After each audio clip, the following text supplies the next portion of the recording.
बिस्मिल्लाहिर्रहमानिर्रहीम। अस्सलाम वालेकुम नादरीन, आप यूट्यूब चैनल देख रहे हैं। मैं इमरान खान हूँ। कुछ खबरें आपके साथ शेयर करते हैं, लेकिन सबसे पहले जो कमिश्नर था, मैंने इसके बारे में आपसे अर्ज़ किया था, एक कमिश्नर को ही चांद चढ़ाएगा और वो ऐसा ही लगता है कि हर रोज़ एक नई चीज़ आ जाती है। वो कमिश्नर जिसको पाकिस्तान के जय्यद सहाफ़ी और बहुत सारे दानिश्वर ये कल तक साबित करने की कोशिश कर रहे थे कि वो ज़हनी मरीज़ है और ज़हनी तवाज़ुन खो बैठा है। कभी वो डांस करता है, कभी वो घर वालों से लड़ता है, कभी वो अजीब अजीब हरकतें करता है। यानी उसके बारे में बड़ी अजीब व गरीब किस्म की बातें पहले फैलाई जा रही थी कमिश्नर के बारे में, लियाकत चट्ठा के बारे में। अब उस कमिश्नर का एक स्टेटमेंट आया और वो सारे नाच नाच के घुंघरू तोड़ रहे हैं कि जनाब कमिश्नर का स्टेटमेंट आ गया, कमिश्नर का स्टेटमेंट आ गया, और बड़ी खुशियां मना रहे हैं। तो अब उन्हें लगता है कि वो कमिश्नर ने ये वाला जो स्टेटमेंट दिया है, इस वक्त उसको पागलपन का दौरा नहीं पड़ा हुआ। यानी जब वो कमिश्नर बात करता है ऐसी कि जिसमें धांधली हो, तो ये सारे उछलना कूदना शुरू कर देते हैं कि ज़हनी मरीज़ हो गया। जैसे ही वो बात करेगा कोई और, तो ये सारे जो है उछलना कूदना शुरू हो जाते हैं कि जनाब अब वो ज़हनी मरीज़ नहीं है, बिल्कुल नॉर्मल हो गया। मामला जो है वो कमिश्नर की ज़हनी हालत का नहीं है, मामला मुझे इनकी ज़हनी हालत का लगता है बेचारों की। क्योंकि इनको जैसे ही धांधली का नाम लो तो ये एक अजीब किस्म की कैफियत में चले जाते हैं। इनके मुंह से झाग निकलना शुरू हो जाती है फार्म 45 का नाम सुनते ही, और अजीबोगरीब इनकी सूरत हाल हो जाती है बेचारों की। तो मुझे तो इनके ऊपर तरस आ रहा है। अगर ये हुकूमत बन भी गई, नवाज शरीफ को, उसके ख़ानदान को नवाज भी दिया गया, तो क्या फ़ायदा। यानी अवाम तो इनको इक़्तिदार में देखने के बावजूद भी पाकिस्तान का हुक्मरान नहीं मानेगी। वो इसलिए कि लोगों ने इनको वोट ही नहीं डाला हुआ। यानी मेरिट चोर थी मरियम नवाज। एक दौर में बहुत सारे लोगों ने बताया कि उन्होंने मेरिट की खिलाफ वर्जी करते हुए एक कॉलेज में दाखिला लेने की कोशिश की, और उस दौर में जब कॉलेज ने उनको इनकार किया तो अपने वालिद गिरामी से कहकर उन्होंने वहाँ पे नौकरी से निकलवा दिया। और उसके बाद प्रोटेस्ट हुआ और फिर नवाज शरीफ साहब को अपना फैसला वापस लेना पड़ा। तो उस दौर में मेरिट की खिलाफ वर्जी की जाती थी, मेरिट की चोरी की जाती थी। अब मैंडेट की चोरी की जाती है। चोरी की एक रवायत जो है वो अब तक कायम है, और कभी मैंडेट चोरी, कभी मेरिट चोरी, और अब देखते हैं कि इसके बाद और क्या चोरी होता है। बहरहाल स्टोरी जो है वो हम बात कर रहे थे कमिश्नर की। मरियम नवाज पे बाद में बात करेंगे। उन्होंने कुछ बड़े मज़ाइका खेज स्टेटमेंट दिए हैं, उनमें से एक आपके सामने आज फिर रखूँगा।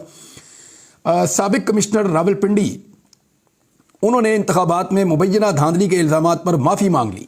एक स्टेटमेंट उनका 2 सफ़ों का मार्केट में सर्कुलेट कर रहा है। ये वही सहाफ़ी और वही दानिश्वर लेकर आ रहे हैं जो थोड़े दिन पहले कह रहे थे कि ये तो ज़हनी मरीज़ है। और इस वक्त सिर्फ आप ये देख लें स्टेटमेंट सुनने से पहले कि कमिश्नर है कहाँ। देखिए, पहले एक खबर आई थी कि कमिश्नर को शायद गिरफ्तार कर लिया गया है, लियाकत चट्ठा को। फिर उसके बाद एक तरदीद भी आई कि लियाकत चट्ठा को गिरफ्तार नहीं किया गया। अब लगभग 5 दिन हो गए हैं, मेरी इस्लामाबाद में चंद सहाफ़ियों से बात हुई। मैंने सिद्दीक जान से बात की, साकिब बशीर साहब से बात की, 1-2 और दोस्त हैं उनसे बात की। मैंने उनसे पूछा जी मुझे बताएं कि लियाकत चट्ठा है किधर। उन्होंने कहा जी नहीं पता कहाँ है। ये पुलिस के बाद उन्होंने कहा जी हमें नहीं पता। अपने घर पे है, उन्होंने कहा जी हमें नहीं पता। सहाफ़ियों ने मुझे ये बताया कि इन्होंने कोशिश की उसको ट्रैक करने की, उसको ट्रेस करने की कि एक्चुअली लियाकत चट्ठा अभी है कहाँ, लेकिन किसी को भी नहीं पता कि लियाकत चट्ठा कहाँ है। तो एक तो ये बात है कि उनकी फैमिली को पता है या नहीं पता, ये मैं नहीं जानता, लेकिन सहाफ़ियों ने हाथ खड़े किए। उन्होंने कहा जी हमें नहीं पता कि लियाकत चट्ठा कहाँ पे मौजूद है, किसके पास मौजूद है और क्या बात कर रहा है और कहाँ से क्या स्टेटमेंट दे रहा है, हमें इसके बारे में नहीं पता। और इस स्टेटमेंट की सेहत पे बकौल उन सहाफ़ियों के उन्होंने कहा हमें शक है, वो इसलिए कि ये इंडिपेंडेंटली उसने सामने आकर बात नहीं की, ना ये किसी मजिस्ट्रेट के सामने दी है। जो लीगल स्टेटमेंट होता है वो होता है, यानी इसकी कानूनी हैसियत कोई नहीं है। अगर एक स्टेटमेंट आया है और कहा यह जा रहा है कि जो इलेक्शन कमीशन ने एक कमेटी बनाई थी आला सतही, जिसने ये देखना था कि कमिश्नर के इल्ज़ाम दुरुस्त हैं या गलत हैं, उसने पहले आरओज़ को सुना, फिर करते कराते कमिश्नर का ये स्टेटमेंट सामने आ गया। शायद ये स्टेटमेंट वहाँ से मनसूब किया जा रहा है, लेकिन इसकी कानूनी हैसियत नहीं है। एक कमेटी है, एक्चुअली जो कानूनी हैसियत होगी वो अगर एक दफ़ा 164 का बयान दे कमिश्नर, अदालत के अंदर जाके मजिस्ट्रेट के सामने दफ़ा 164 का बयान दे, तो उसकी कानूनी हैसियत है। वो भी इस सूरत में कि उस बयान के ऊपर मुतासरा फरीक को जरा करने का मौका मिले। जैसा कि आपको याद है, एक स्टेटमेंट दिया था आज़म खान ने एक स्टेटमेंट दिया इमरान खान के खिलाफ, लेकिन जब जरा करने का मौका मिला तो उसके बाद आज़म खान का आधे से ज़्यादा स्टेटमेंट बदल गया था। उसका फ़ायदा इमरान खान साहब को हुआ था। आइंदा जब ये केस चलेगा तो उसमें भी इमरान खान साहब को फ़ायदा होगा। बहरहाल अब ये कमिश्नर साहब कहाँ हैं, कहाँ से स्टेटमेंट दे रहे हैं, लेकिन जो स्टेटमेंट है वो मैं आपको बता देता हूँ। अब वो ये कह रहे हैं कि पीटीआई रहनुमा के बहकावे में बयान दिया, रहनुमा का नाम नहीं बताया, और पीटीआई के दौरे हुकूमत में उनसे देरीना ताल्लुकात कायम हुए। साबिक कमिश्नर रावलपिंडी ने कहा, और उन्होंने माफ़ी मांग ली और उन्होंने अपने बयान में कहा कि तमाम जिम्मेदारी कबूल करता हूं और हुकाम के आगे सरेंडर करता हूं। पिंडी डिवीज़न में किसी रिटर्निंग अफसर को किसी की हमायत या मुदाखलत का हुक्म नहीं दिया। साबिक कमिश्नर रावलपिंडी ने अपने बयान में कहा कि रिटायरमेंट की वजह से बहुत दबाव में था, 32 साल सरकारी खिदमत अंजाम दी, 13 मार्च 2024 को मैंने रिटायर होना था। उन्होंने कहा कि मेरे तमाम इल्ज़ामात झूठे थे। पीटीआई के एक रहनुमा के बहकावे में आकर बयान दिया। पीटीआई दौरे हुकूमत में इस लीडर के साथ देरीना ताल्लुकात कायम हुए, लीडर का नाम नहीं बताया। 9 मई वाक़े के बाद पीटीआई रहनुमा लाहौर में रूपोश और राब्ते में था। वाज़े रहे कि 17 फरवरी को कमिश्नर रावलपिंडी लियाकत अली चट्ठा ने प्रेस कॉन्फ्रेंस में कहा था कि मुझे कुछ अरसा पहले इलेक्शन ड्यूटी पर लगाया गया था, लेकिन मैं अपनी जिम्मेदारी पर शर्मिंदा हूँ और मैंने जो जुर्म किया इस पर मुझे सजाए मौत दी जाए। ये पहले उन्होंने कहा था कि मैनू सजाए मौत दे दो, मैंने बहुत धांधली करवाई, मेरे आरोज रो पिट रहे थे और बड़ा उन्होंने कहा जी मेरा ज़मीर जाग गया है, सुबह फजर के बाद मैं खुदकुशी करने लगा था, तो अब मैं ज़ोर से पहले ये प्रेस कॉन्फ्रेंस कर रहा हूँ और मैं कौम को बताना चाहता हूँ कि मैं कौम का मुजरिम हूँ। 13 सीटों के ऊपर मैंने धांधली करके 70 हज़ार वोट मैंने इधर से उधर कर दिए और जो 70 हज़ार की लीड थी उसको मैंने शिकस्त के अंदर बदला और मैंने बड़ी ज़्यादती की है। अब वो ये कहते हैं जनाब कि मैंने ये पीटीआई के एक रहनुमा है, उनसे मेरा राब्ता था, उनके दबाव में आके मैंने ये स्टेटमेंट दिया। अगर पीटीआई के रहनुमा के दबाव में थे तो कमिश्नर साहब को ये 13 सीटें नून लीग के बजाय पीटीआई को जितानी चाहिए थी। मेरा तो एक सादा सा सवाल है, कॉमन सेंस की बात है, मैं कोई इतना रॉकेट साइंस में नहीं जा रहा, मैं तो कॉमन सेंस की बात कर रहा हूँ कि अगर कमिश्नर साहब पाकिस्तान तहरीक इंसाफ के रहनुमा के दबाव में थे तो ये अच्छे दबाव में थे कि इन्होंने 13 सीटें पीटीआई को हरवा दी। ये कैसा इखलाकी दबाव था और ये कैसा उनके साथ इनका लिंक था जिसके बाद इन्होंने 13 सीटें अपने पूरे डिवीजन के अंदर एक भी सीट नहीं जीतने दी पाकिस्तान तहरीक इंसाफ को। और तहरीक इंसाफ वहाँ पे बार बार कह रही है फॉर्म 45 फॉर्म 45 फॉर्म 45 फॉर्म 45 के नाम से चिढ़ गए हैं। अब पीएमएलएन जो है उनके पास भी अपने फॉर्म 45 है, वो भी सामने लाने के लिए तैयार नहीं है। कुछ इतलात के मुताबिक फॉर्म 45 शायद रीराइट हो रहे हैं, दोबारा से बनाए जा रहे हैं। लेट्स सी जो भी होगा पाकिस्तान में जिसकी भी हुकूमत बनेगी, ये मुल्क तो इंशाल्लाह आगे चलता रहेगा, लेकिन बहुत सारी चीज़ें मज़ीद खुलकर सामने आ जाएंगी, एक्सपोज हो जाएंगी। अब जो दिमागी मरीज़ था वो जनाब वक्ती तौर पे दुरुस्त हो गया जब तक कि वो दोबारा कोई और स्टेटमेंट इधर उधर नहीं दे देता। अगर खुदा ना खास्ता दोबारा इसी कमिश्नर ने कह दिया कि जनाब मैं अपने पुराने वाले मौक़िफ़ पे कायम हूँ, तो फिर इसको समझा जाएगा आटो के ऊपर कि जनाब ये दोबारा इसको ज़हनी मर्ज़ का दौरा पड़ा है और दोबारा वो ज़हनी मरीज़ बन गया है। लेकिन फ़िलहाल उसकी ज़हनी हालत दुरुस्त है और उसका सर्टिफिकेट उन तमाम हमारे दानिश्वरों ने जारी कर दिया है जिन्होंने इससे पहले उसकी ज़हनी हालत ख़राब होने का सर्टिफिकेट जारी किया था। एक मामला जो सेहत कार्ड के ऊपर मरियम नवाज़ साहिबा का, अब वो ये क्लेम कर रही हैं कि सेहत कार्ड मेरे वालिद ग्रामी ने इसको लॉन्च किया था और मैंने इसके ऊपर ज़ाती तौर पे बड़ा काम किया था। जी हमने जो पहली दफ़ा अपने सहाफ़ती करियर में सेहत कार्ड का नाम सुना ना, वो इमरान खान के दौर में सुना, इंसाफ सेहत कार्ड। और फिर हमें उन्हीं के दौर में ये पता करने का मौका मिला कि ये एक्चुअली होगा क्या, इसका आइडिया क्या है। फिर हमने उन्हीं के दौर में इसके ऊपर काम होता हुआ देखा। फिर उन्हीं के दौर में हमने देखा कि सारे लोगों को सेहत कार्ड मिल रहा है। उस दौर में जो पीएमएलएन और पीपल्स पार्टी के लोग थे ये इसके ऊपर तनकीद करते थे। पाकिस्तान पीपल्स पार्टी ने, क्योंकि इनकी सूबे में हुकूमत थी सिंध में, इन्होंने सेहत कार्ड को वहाँ पे राइज ही नहीं होने दिया। सेहत कार्ड को राइज ही नहीं होने दिया इन्होंने सिंध के अंदर पाकिस्तान पीपल्स पार्टी ने, तो वो तो इसको कभी क्लेम कर ही नहीं सकते। जहाँ तक बात है पीएमएलएन की, तो ये कहा करते थे बड़ा खुलकर कि ये पैसे का ज़िया है और ये आइडिया ठीक नहीं है। लेकिन उसके बाद जब इमरान खान साहब ने इसको बड़ी कामयाबी के साथ आगे बढ़ाया और लोगों को फ़ायदा हुआ और उनको उससे पॉलिटिकल फ़ायदा भी हुआ इमरान खान साहब को, तो फिर पीएमएलएन ने जब उनको हुकूमत मिली और इमरान खान साहब की हुकूमत ख़त्म हुई, पीडीएम की हुकूमत आई, तो मरियम नवाज़ ने सेहत कार्ड के बारे में अपने चचा जान शहबाज शरीफ साहब से क्या कहा, ज़रा ये सुनिए।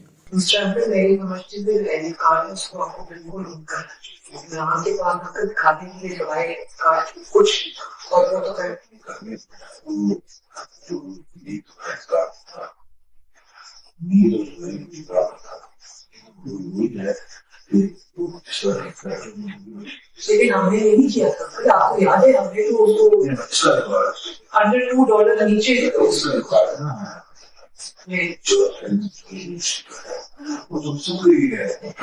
ये आपने सुना कि मरियम नवाज जो आने वाले दिनों में शायद वज़ीर आला पंजाब बन जाएंगी, इन्होंने अपने चचा से सेहत कार्ड के बारे में क्या फरमाया था। तो सेहत कार्ड से इनकी ये दुश्मनी थी। अब उसी एक मंसूबे को, क्योंकि देखें लोगों ने बहुत धुलाई की इलेक्शन में, बहुत ज़्यादा, PMLN को इतनी फेंटी लगी है कि शायद कई दहाइयों के बाद उनकी ये दुर्गत बनी है। यानी ऐसी दुर्गत तो उनकी परवेज मुशर्रफ के दौर में जो इलेक्शन हुआ उसमें भी नहीं बनी थी। इस मरतबा तो बदतरीन धांधली के बावजूद अभी भी वो दूसरे नंबर की पॉलिटिकल पार्टी बन पाए हैं। जितनी धांधली PMLN के लिए की गई है ना, इससे आधी धांधली अगर इमरान खान के लिए 2018 में की जाती तो 2/3 अक्सरियत होती इमरान खान के पास। यानी उसको जो लोग कंपेयर करते हैं ना 2018 को और 2024 को, वो एक्चुअली एक बदयांती कर रहे होते हैं। 2018 में, 2013 में, 2008 में, 2002 में और 97 में, या जो पहले होता रहा ना, वो एक छोटा मोटा एक कुशन होता था जो एस्टेब्लिशमेंट प्रोवाइड कर देती थी किसी पॉलिटिकल पार्टी को। लेकिन इस दफ़ा जो धांधली PMLN के लिए हुई है वो तो तबाही फिर गई है। कमाल किस्म की धांधली हुई है जिसके तमाम रिकॉर्ड टूट गए हैं। बहरहाल PMLN की हुकूमत बनाई जा रही है। अब वही मंसूबे जिनको पहले ये गाली देते थे, उसके साथ बदतमीजी करते थे, उसको बंद करने के लिए जोर लगाते थे, आज इमरान खान के उन्हीं मंसूबों को ओन करना इनकी मजबूरी बनती जा रही है। अच्छा, कौन कौन से मंसूबे हैं इमरान खान साहब की हुकूमत के जो अब PMLN उनके ऊपर अपनी तख्तियां लगाना चाहती है? हम वो सारे मंसूबे आपके सामने एक एक करके लाते रहेंगे आने वाले दिनों में, ताकि ज़रा क्लैरिटी रहे चीज़ों के अंदर, वो आपको हम बताते रहेंगे। इमरान खान साहब की पार्टी ने दोबारा से इंट्रा पार्टी इलेक्शन करवाने का फैसला कर लिया है। 3 मार्च को इंट्रा पार्टी इलेक्शन करवाए जाएंगे और मेरे ख्याल में कादी फायद ईसा साहब को दावत देनी चाहिए, पाकिस्तान तहरीक इंसाफ को, बाकायदा इलेक्शन कमीशन को और तमाम उन लोगों को, अकबर एस बाबर को ज़रूर कागजात जमा करवाने का मौका देना चाहिए ताकि वो इलेक्शन लड़के पाकिस्तान तहरीक इंसाफ के अंदर अपनी औकात देख लें और प्रॉपर इलेक्शन करवा के फिर 2-3 दफ़ा पूछ लेना चाहिए सबसे कि जनाब आप मुतमईन हैं, हम दोबारा करवा लें, और एक दफ़ा इलेक्शन करवा के अपनी जो पार्टी है उसकी लीडरशिप की अनाउंसमेंट करवा के फिर वापस अपना सिंबल लें इलेक्शन कमीशन ऑफ पाकिस्तान से, ताकि जो ज़िमनी इंतखाबात हों या इसके बाद जो भी इंतखाबात हों उसमें पाकिस्तान तहरीक इंसाफ अपने इंतखाबी निशान बल्ले के ऊपर इलेक्शन लड़ सके। मखसूस नशस्तों के ऊपर अभी जब मैं वीलॉग रिकॉर्ड कर रहा हूँ तो अभी तक तो फैसला कोई नहीं आया। हो सकता है कि थोड़ी देर में फैसला आ जाए या सुबह तक फैसला आ जाए, तो पता चल जाएगा कि पाकिस्तान तहरीक इंसाफ की मखसूस नशस्तों के हवाले से इलेक्शन कमीशन ऑफ पाकिस्तान ने क्या फ़ैसला किया है। इससे पहले मैंने आपको एक फ़ैक्ट बताया था और वो बड़ा क्लियर फैक्ट मौजूद है, जिसमें मैंने आपसे अर्ज़ किया था कि इसकी मिसाल मौजूद है। बलूचिस्तान अवामी पार्टी का खैबर पख्तूनख्वा में कोई वजूद नहीं था। खैबर पख्तूनख्वा थे 3 आज़ाद उम्मीदवार MPA बने थे फाटा से 2019 में, और उन 3 आज़ाद उम्मीदवारों ने बलूचिस्तान अवामी पार्टी में शमूलियत की थी। बाद में इन्होंने एक दरख्वास्त दी थी और एक फहरिस्त जमा कराई थी, जिसके बाद बसीरत बीबी गालिबन उनका नाम था, खातून का, उनको MPA मखसूस नशस्त के ऊपर बना दिया गया था। तो एक प्रेसिडेंट मौजूद है, इसी प्रेसिडेंट को इस्तेमाल करते हुए पाकिस्तान तहरीक इंसाफ फ़ायदा उठा सकती है और उनको मखसूस नशस्तों पे उनकी ख़वातीन को मौका मिल सकता है कि वो आएँ और आकर ऐवान के अंदर बैठें और तर्जुमानी करें अपनी पार्टी की। अच्छा जी, मेरे पास 2 स्टेटमेंट मौजूद हैं। एक सुप्रीम कोर्ट ऑफ पाकिस्तान का स्टेटमेंट है, वहाँ से एक प्रेस रिलीज जारी हुई है जो एक कंट्रोवर्सी उठी हुई है कादी फायद ईसा साहब के एक फ़ैसले के हवाले से, और दूसरी जानिब जो है उलमा इकराम का एक मुतफ़िका भी एक मेरे पास स्टेटमेंट मौजूद है। पहले ये देख लेते हैं कि जो प्रेस रिलीज है सुप्रीम कोर्ट ऑफ पाकिस्तान की वो क्या कहती है। और वो ये कह रही है कि सुप्रीम कोर्ट के एक फ़ैसले की गलत रिपोर्टिंग की वजह से कई गलत फहमियाँ पैदा की जा रही हैं और ऐसा तासुर दिया जा रहा है जैसे सुप्रीम कोर्ट ने दूसरी आइनी तरमीम मुसलमान की तारीफ से इनहराफ किया है और मज़हब के ख़िलाफ़ जराइम के मुताल्लिक़ मजमुआ तादीरात पाकिस्तान की दफ़ात ख़त्म करने के लिए कहा है। ये तासुर बिल्कुल गलत है। अच्छा, फिर उन्होंने मुकदमे का जिक्र किया कि फ़लाँ मुकदमे में सुप्रीम कोर्ट ने यह करार दिया था कि इस मुकदमे की FIR में मज़कूर इल्ज़ामात को जूं का तूं दुरुस्त तस्लीम भी किया जाए तो इन पर इन दफ़ात का इतलाक़ नहीं होता, बल्कि फ़ौजदारी तरमीमी एक्ट 1932 की दफ़ा 5 का इतलाक़ होता है, जिसके तहत ममनुआ कुतब की नशर व अशात पर ज़्यादा से ज़्यादा 6 माह की कैद की सज़ा दी जा सकती है।